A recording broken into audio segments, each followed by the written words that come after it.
রাজধানীর মগবাজারে আদ্দিন হাসপাতালের কর্মীরা আজ সাংবাদিকদের ওপর হামলা চালিয়েছেন। 6 নবজাতকের মৃত্যুর ঘটনায় স্বাস্থ্যমন্ত্রী সেখানে গেলে গণমাধ্যম কর্মীরাও জড়ো হন। মন্ত্রী হাসপাতাল পরিদর্শন করে চলে যাওয়ার পর ক্ষুব্ধ হয়ে ওঠেন প্রতিষ্ঠানটির কর্মীরা।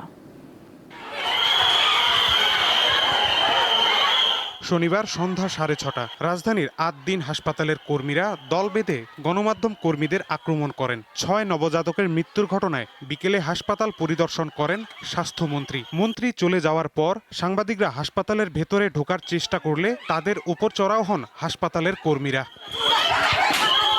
প্রায় 30 মিনিট ধরে চলা হামলার সময় বিভিন্ন গণমাধ্যম কর্মীদের আঘাত করা হয়। এতে কয়েকজন আহত হন। খবর পেয়ে আইন শৃঙ্খলা রক্ষাকারী বাহিনীর সদস্যরা ছুটে আসেন।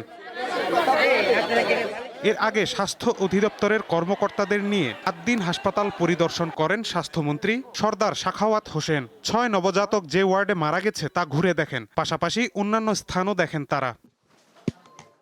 আদ্দিন মেডিকেল কলেজের একেবারে উপরের তলায় রুটি তৈরির কারখানা দেখে হতাশা প্রকাশ করেন মন্ত্রী। পাশাপাশি কয়েকটি জায়গায় ময়লা আবর্জনা দেখে ক্ষুব্ধ হন তিনি। বেকারি চলে দুইটাই ইলেকট্রিক কি দিয়ে, ইলেকট্রিক ওভেন দিয়ে।